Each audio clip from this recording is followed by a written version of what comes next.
Hello students, आज की video lecture में हम डिस्कस करेंगे बीएससी फर्स्ट सेमेस्टर फिजिक्स का जो हमारा लेक्चर नंबर 1 होने वाला है। इसमें हम डिस्कस करेंगे यूनिट नंबर 3। ऐसा नहीं है कि आप सीधा सर किसी के मन में डाउट हो कि सर आप यूनिट 3 से क्यों करवा रहे हो, तो ऐसा बिल्कुल नहीं। सारी यूनिटें कंप्लीट करेंगे, लेकिन हम यूनिट 3 से स्टार्ट करें, ठीक है ना।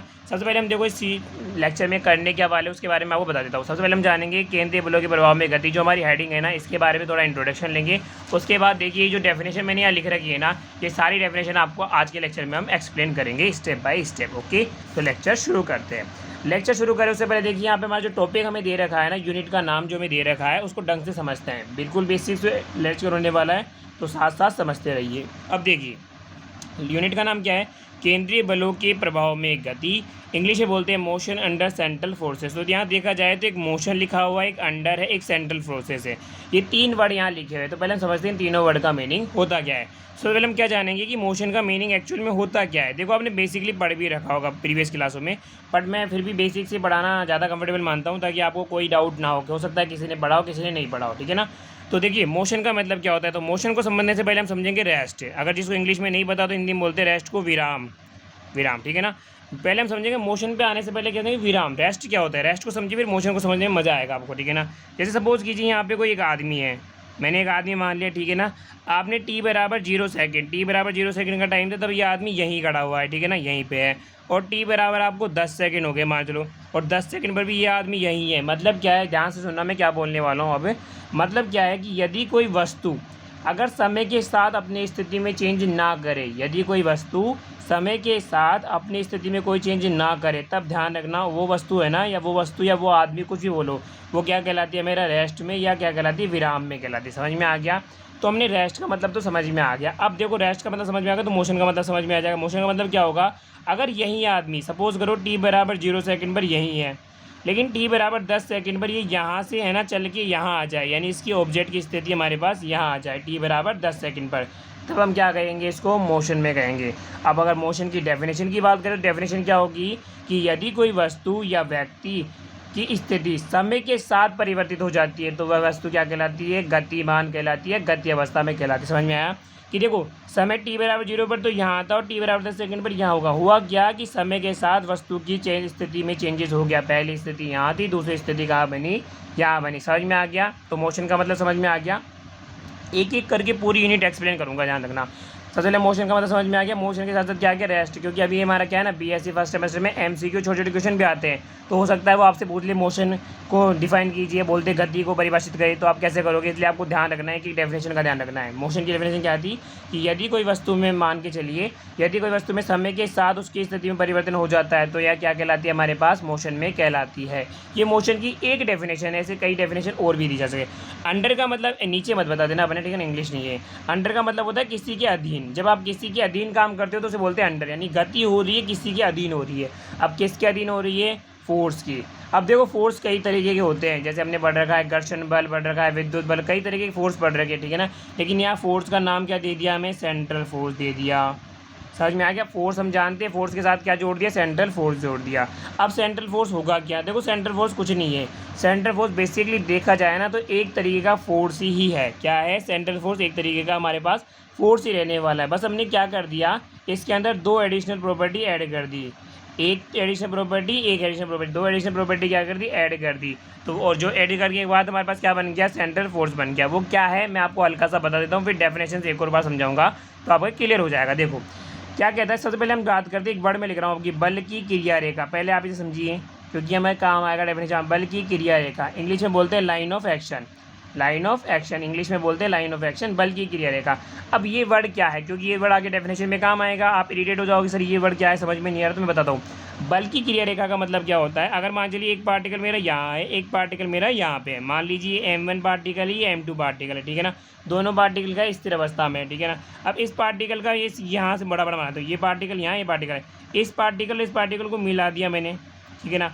अब इन दोनों पार्टिकलों के बीच में या तो आकर्षण होगा या प्रतिकर्षण हो। मान चलो आकर्षण हो या प्रतिकर्षण हो, अगर वो आकर्षण प्रतिकर्षण इस लाइन के अनुदिश काम कर रहा है, मतलब ये जो लाइन खींची है ना, इस लाइन के अकॉर्डिंग, यानी इस साइड लग रहा है, इस लाइन में फोर्स काम कर रहा है, तब यही लाइन क्या कहलाती है आपकी, बल की क्रिया रेखा कहलाती है, लाइन ऑफ एक्शन कहलाती है। समझ में आया। यानी कि जो हमारे पास भैया जो फोर्स है ना, फोर्स जिस लाइन पे, आप सीधा सीधा समझ में आ सकता है, सीधा सीधा क्या समझ में आएगा कि जो फोर्स है ना, फोर्स है, जो फोर्स जिस लाइन के ऊपर काम कर रहा है ना, वो लाइन ही क्या कहलाती है, आपकी लाइन ऑफ एक्शन या बल की क्रिया रेखा कहलाती है। समझ में आया? क्योंकि जब मैं आगे आपको सेंट्रल फोर्सेज यानी कि केंद्रीय बलों की परिभाषा की, इसकी परिभाषा बताऊंगा ना, तो वहाँ पे आपको ये बल की क्रिया रेखा वर्ड आएगा, तो आप समझ नहीं पाओगे, तो पहले समझा रहा हूँ। बल की क्रिया रेखा मतलब क्या है कि यहाँ एक पार्टिकल है, यहाँ एक पार्टिकल है, ठीक है। इन दोनों पार्टिकलों की यहाँ मानो स्टैंड स्थिर है, इनके केंद्र से एक लाइन मिला दो। अब ठीक है ना, इस लाइन के ऊपर अगर हमारा फोर्स काम कर रहा है, इसी लाइन के ऊपर हमारा फोर्स काम कर रहा है, तो यही लाइन क्या कहलाती है, हमारी बल की क्रिया रेखा कहलाती है। इन शॉर्ट में सीधी डेफिनेशन यही रहेगी। तो बल की क्रिया रेखा हमने कैसा लिखा, साइंटिफिक वर्ड है, ताकि साइंस की लैंग्वेज में लिखो थोड़े स्टैंडर्ड वर्ड लिखने पड़ते हैं ना, वैसे ही लिखा है, ठीक है ना। तो ऐसा नहीं, आप ऐसा भी लिख सकते हो, लेकिन स्टैंडर्ड आगे हो, BSc फर्स्ट सेमेस्टर में आगे थोड़ा स्टैंडर्ड वर्ड यूज़ करो। तो देखो, बल की क्रिया रेखा मतलब समझ के आ गया क्या है कि वह लाइन जिसके ऊपर हमारा बल काम करता है क्या कहलाती है, हमारी बल की क्रिया रेखा कहलाती है। तो अभी तक हमने क्या सीखा, मोशन क्या होता है बता दिया, अंडर मतलब हम यहाँ बात करें यानी जो गति होगी, यानी यहाँ में जो पार्टिकल होगा ना, जो पार्टिकल में जो मूवमेंट होगा वो किसके अंडरगत होगा, सेंट्रल फोर्सेज के अंदर होगा। पूरा चैप्टर बस इसी के ऊपर बेस होगा, इसीलिए आपको इसमें आने वाला हर एक वर्ड डिटेल से ध्यान से समझना है। अब देखो, मैं इसकी डेफिनेशन से इसको और क्लियर करता हूँ, ठीक है। अब देखो, डेफिनेशन की बात करते हैं यहाँ पे, और मैं इसको स्टेप बाय स्टेप एक्सप्लेन भी करता चलूँगा, ठीक है ना। केंद्रीय बल जिसे इंग्लिश में बोलते हैं सेंट्रल फोर्सेस, क्या होता है, डेफिनेशन पहले पढ़ देता हूँ पूरी, उसके बाद समझाऊंगा। यदि किसी बल क्षेत्र में कण पर लगने वाला बल F केंद्रीय बल कहलाता है, मतलब जो यदि कोई बल क्षेत्र मतलब फील्ड है, मैं बाद में सुनूंगा, ठीक है ना, पहले पढ़ता हूँ। केंद्रीय बल कहलाता है यदि दो प्रॉपर्टी बताई थी मैंने, कौन कौन सी, कि बल F की क्रिया रेखा आगे वर्ड सदैव किसी नियत बिंदु से गुजरती हो, तथा बल का परिमाण नियत बिंदु से कण की दूरी पर निर्भर करता है, दिशा पर नहीं। अगर ये दो प्रॉपर्टी किसी फोर्स, किसी का पार्टिकुलर लगने वाले फोर्स में अगर ये दोनों प्रॉपर्टी प्रेजेंट है, तब आप कहोगे वो फोर्स कौन सा है, केंद्रीय बल कहलाता है। अभी आपका समझ से क्वेश्चन आया होगा, सर 50% तो समझ में आ गया, लेकिन डेफिनेशन थोड़ी अभी भी क्लियर नहीं हुई है। तो डेफिनेशन को स्टेप बाय स्टेप क्या करते हैं, क्लियर करते हैं। देखो,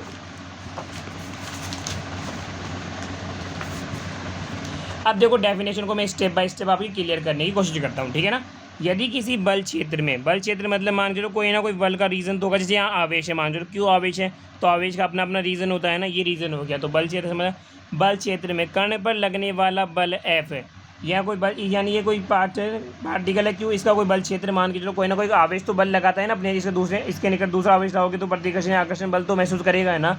इसके अंदर जो बल होगा ना, वो केंद्रीय बल कब कहलाएगा, देखो, जब यदि मान लो परीक्षण आवेश क्यू नोट है, अगर बल की क्रिया रेखा मतलब इन दोनों को मिला दूं मैं, ये क्या हो गई, बल की क्रिया रेखा। बल की क्रिया रेखा देखो नियत बिंदु से तो गुजर रही है, फिक्स पॉइंट कर देना, मेरे परीक्षण आवेश यहाँ पे भाई आवेश क्यों यहाँ स्थित है, तो बल की क्रिया रेखा सदैव किसी नियत बिंदु से गुजरती है। पहले केस तो क्या होना चाहिए कि जो बल है, यानी जिस लाइन के ऊपर बल काम कर रहा है ना, वो एक फिक्स पार्टिकल फिक्स पॉइंट से गुजरनी चाहिए, सीधी सी बात ये है। बल की क्रिया रेखा मैंने समझा दिया, यानी कि जिस लाइन के ऊपर फोर्स काम कर रहा है ना, वो हमेशा एक फिक्स पॉइंट से गुजरनी चाहिए, पहली लाइन क्लियर हो गई। तथा बल का परिमाण मतलब बल कितना लगेगा, उसकी वैल्यू, मैग्नीट्यूड, परिमाण का मतलब होता है मैग्नीट्यूड, रिजल्ट अलग होता है, परिमाण अलग है। बल का परिमाण नियत बिंदु से कण की दूरी पर निर्भर करता हो, दिशा पर नहीं। मतलब कि अब यहाँ पर कितना फोर्स लगेगा इन दोनों के बीच में, जो कितना फोर्स लगेगा, उस फोर्स का जो मान होगा ना, F का मान, वो ओनली डिपेंड करना चाहिए इन दोनों के बीच में कितना डिस्टेंस है उसके ऊपर डिपेंड करना चाहिए। क्या डिपेंड करना चाहिए, इन दोनों के ऊपर कितना डिस्टेंस है उसके ऊपर डिपेंड करना चाहिए, यानी कि से कण की दूरी पर निर्भर करता है, दिशा पर मतलब डायरेक्शन पर नहीं, कि किस डायरेक्शन पर लगेगा उस पर नहीं करना चाहिए। वापस समझिए क्या कह रहा हूँ मैं, कि बल की क्रिया रेखा मतलब जो ये लाइन है ना, वो हमेशा एक फिक्स पॉइंट से गुजरनी चाहिए। दूसरी बात कि और जो फोर्स है ना, वो इस लाइन की, जो ये दोनों पार्टिकल हैं, इन दोनों के बीच की जो डिस्टेंस है ना, उसके ऊपर, डिस्टेंस को मैंने R से रिप्रेजेंट कर दिया, उसके ऊपर निर्भर करना चाहिए। इन शॉर्ट में मैं बोलूँ तो ये कह दूँ कि यहाँ पे जो फोर्स होगा ना, फोर्स है वो उन दोनों के बीच की जो डिस्टेंस है R, उसका एक फंक्शन होगा। तो ये किसका समझ में आ गया, यानी केंद्रीय बलों में जो फोर्स होता है ना, वो क्या होता है, डिस्टेंस पर डिपेंड करता है, इसका मतलब क्या है। और जो FR होता है ना, FR ध्यान रखना, FR किसको रिप्रेजेंट करता है, केंद्रीय बल को रिप्रेजेंट करता है, ध्यान रह जाएगा। FR रिप्रेजेंट करता है आपको केंद्रीय बल को। ये डेफिनेशन क्लियर हो गई होगी आपके अभी तक। अब ध्यान रखना, अब यहाँ पे जो नियत बिंदु है ना, नियत बिंदु, उस नियत बिंदु को ध्यान रखना, हम क्या कहते हैं, बल का केंद्र कहलाता है। समझ में आ गया, नियत बिंदु क्या कहलाता है आपका, बल का, या मैंने बोला नियत बिंदु क्या कहलाएगा आपका, बल का केंद्र कहलाएगा। उसके बाद बात करते हैं एग्जाम्पल। जैसे आपने देखा होगा स्थिर विद्युत बल, जिसे हम स्थिर विद्युत बल आ गया, गुरुत्वीय बल आ गई, सभी के सभी क्या है केंद्रीय बलों के उदाहरण। स्थिर विद्युत बल, गुरुत्वीय बल हो गया। स्थिर विद्युत बल हमारे पास Q1 Q2 बटे R² होता है, यही होता है। अब यहाँ देखो, यहाँ पे ढंग से बात करेंगे। एक Q1 पार्टिकल हमारे पास ये रहा, Q2 पार्टिकल ये रहा, लाइन ऑफ एक्शन मिल गई, दोनों को जोड़ोगे ना तो ये बल यही काम करता है। ये आगे लाइन ऑफ एक्शन और R, तो कूलाम का नियम क्या कहलाता है कि F समानुपाती होता है Q1 Q2 बटे R²। और देखो सेंटर फोर्स की डेफिनेशन हमने क्या बोली कि दोनों के भी ये कूलाम के नियम में दोनों स्थिर आवेश होते हैं ना, तो दोनों आवेश स्थिर है, तो दोनों को मिलाने वाली दिया। देखो साफ लिखा, बल की क्रिया रेखा सदैव किसी नियत बिंदु से गुजरती हो। बल की क्रिया रेखा यानी दोनों स्थिर है तो इनसे गुजरेगी, पहला पॉइंट सेटिस्फाई हो गया। दूसरा कि बल का जो परिमाण है यानी F की वैल्यू है वो किस पर डिपेंड करनी चाहिए, कण की दूरी पर डिपेंड करनी चाहिए। देखो यहाँ लिख रहा है ना, F/1/R², किस पर डिपेंड कर रही है, दूरी पर डिपेंड कर रही है। तो इस हिसाब से स्थिर विद्युत बल, जो कि हम कूलाम का बल भी बोल सकते हैं, F बराबर Q1 Q2 बटे R², किसका एग्जाम्पल हो गया आपका, केंद्रीय बल का एक एग्जाम्पल हो गया। ध्यान रखना कैसे हो बता दिया। इसी तरीके से गुरुत्वीय बल भी है ना आपका क्या हो जाएगा, केंद्रीय बल का एक उदाहरण हो जाएगा। ठीक है ना। अब थोड़ा आगे चलते हैं। देखो अब आगे चलें। देखो अब गणितीय रूप में, हम भाई केंद्रीय बल को डेफिनेशन मैंने बता दिया, लेकिन सर अब उसे मैथमेटिकल कैसे रिप्रेजेंट करेंगे, क्वेश्चन हमारे पास ये भी आता है। तो देखो मैथमेटिकल मैं आपको बताया था कि जो केंद्रीय बल होता है ना वो किसका फंक्शन होता है, दूरी का फंक्शन होता है, राइट, हमने यही बताया था। तो केंद्रीय बल को अगर हम क्या माने, यदि बल का केंद्र, जो नियत बिंदु मैंने बताया था, नियत बिंदु ही तो बोलता बल का केंद्र, यदि बल का केंद्र मूल बिंदु माना जाए, तब याद रखना जो केंद्रीय बल होता है उसको कैसे रिप्रेजेंट किया जाता है, F(R) और ये वेक्टर, यानी F(R) का मतलब क्या है कि जो फोर्स है वो किस पर डिपेंड कर रहा है, दूरी पर डिपेंड कर रहा है, उसको आप रिप्रेजेंट कर सकते हो। मैंने बताया था ना केंद्रीय बल आपको ऐसे लिखा जा सकता है। तो कैसे रिप्रेजेंट करो गणितीय रूप में, F(R) वेक्टर, फोर्स एक वेक्टर क्वांटिटी होती है तो वेक्टर तो लगेगा, और किसके ऊपर है वेक्टर क्वांटिटी, दूरी का फलन है, तो इसको रिप्रेजेंट कर लिखो कैसे, ऐसे, या फिर आपको बताइए अगर मैग्नीट्यूड में लिखो, अगर ये वेक्टर हटा दो तो मैग्नीट्यूड अलग और R अलग, इसके साथ एक प्लस माइनस का साइन भी आता है। समझ में आ गया, वापस समझ लो कैसे लिखा मैंने कि देखो F(R) किसको रिप्रेजेंट कर रहा है, आपका केंद्रीय फोर्स को रिप्रेजेंट कर रहा है, फोर्स मैग्नीट्यूड तो आ गया वेक्टर, वेक्टर क्वांटिटी तो आ गया वेक्टर, इजिकल टू, इसको हम लिख सकते हैं क्या, मैग्नीट्यूड अलग और वेक्टर डायरेक्शन अलग आ गया। ठीक है। अब यहाँ बात करते हैं R क्या है, R है स्थिति सदिश के अनुदिश एकांक सदिश, मतलब क्या है, जो पोजीशन वेक्टर होता है उसके अलोंग क्या है हमारे पास यूनिट वेक्टर है R। तो ठीक है ना। और Fr क्या है भैया, Fr यहाँ पे केंद्रीय बल का परिमाण है, जो कण की बल के केंद्र से दूरी R का कोई फलन है। मैंने वही बताया था आपको जो लिखा हुआ है इसमें कि भैया जो Fr है ना किसको रिप्रेजेंट कर रहा है, केंद्रीय फोर्स को रिप्रेजेंट कर रहा है, और यहाँ पे जो R मेंशन किया है ना वो R क्या है, बल के केंद्र से कण की कोई दूरी है हमारे पास R, उसका फलन है। ठीक है ना। उसके बाद बात करते हैं कि प्लस आने पर माइनस आने पर जो मैंने बताया उसका क्या रोल है वो भी देख लेते एक बार। अब देखिए यदि हमारे पास जो Fr की दिशा माइनस है, मतलब क्या है कि Fr जो हमने यहाँ लिखा उसमें ये जो हमने प्लस माइनस का या माइनस R ले लेते हैं, तो याद रखना केंद्रीय बल हमेशा कैसा होगा, आकर्षण प्रवृत्ति का हो जाएगा।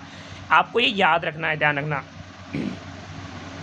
कि अगर माइनस आ जाता है ना तो ध्यान रखना वो किसका होगा, आकर्षण प्रवृत्ति का होगा। जैसे एग्जाम्पल की बात करते हैं तो गुरुत्वीय क्षेत्र की तीव्रता आपने पढ़ी होगी, Fr इजिकल होता है Gm/r², या माइनस आ रहा था, हम जानते हैं गुरुत्वीय क्षेत्र क्या हो, ये अट्रैक्टिव प्रवृत्ति होता है, पृथ्वी सभी वस्तु को अपनी तरफ अट्रैक्ट करती है। तो गुरुत्वीय क्षेत्र की तीव्रता कैसी है, माइनस आने का यहाँ पे जो ये गुरुत्वीय क्षेत्र हमने बताया दिया अभी क्या होता है, केंद्रीय प्रवृत्ति का होता है, और माइनस आने का इसकी प्रवृत्ति कैसी होगी, आकर्षण प्रवृत्ति होगी, यहाँ पे रिप्रेजेंट हो गया।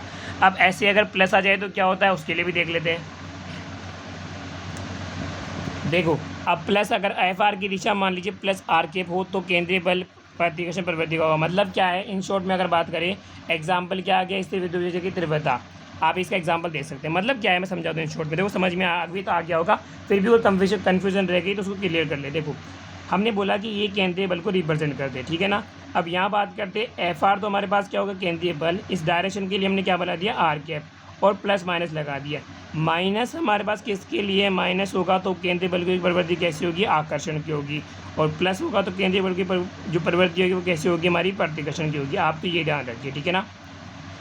तो आज के वीडियो में मैंने क्या क्या सीखा, देखो टॉपिक का इंट्रोडक्शन आपके बारे में बता दिया मैंने आपको, ठीक है ना। उसके अलावा केंद्रीय बल की डेफिनेशन के बारे में सीखा, उसके अलावा केंद्रीय बल का मैथमेटिकल, यानी इन शॉर्ट में बताऊं तो ये हमारे पास क्या हो गया, एक इंट्रोडक्शन वीडियो था, बिल्कुल तरीके से मैं समझाने की कोशिश करी। ध्यान रखना इंट्रोडक्शन है, इसका मतलब ऐसा नहीं कि यूजलेस है, बिल्कुल काम की चीज़ है, ये आपको आगे काम में देगा, ठीक है ना। आज की वीडियो में फिलहाल इतना ही। वीडियो कैसा लगा हमें कमेंट में ज़रूर बताएं। वीडियो अच्छा लगा हो तो वीडियो को लाइक कीजिए, शेयर कीजिए। चैनल पर नए हो तो चैनल को सब्सक्राइब कर लो ताकि आपको लेटेस्ट वीडियो नोटिफिकेशन ताकि अगर आप चैनल पर नए हो तो चैनल को सब्सक्राइब कर लो ताकि आने वाली सभी वीडियो का नोटिफिकेशन सबसे पहले समय पर प्राप्त हो। इसी के साथ अगर इसके नोट्स चाहते हो, नोट्स की PDF चाहते हो तो उसका लिंक आपको कहाँ मिल जाएगा, डिस्क्रिप्शन बॉक्स में मिल जाएगा। डिस्क्रिप्शन बॉक्स में चेक कर सकते हो, PDF का लिंक मिल जाएगा, वहाँ से आप डाउनलोड कर लेना। मिलते हैं नेक्स्ट वीडियो में। Thanks for watching.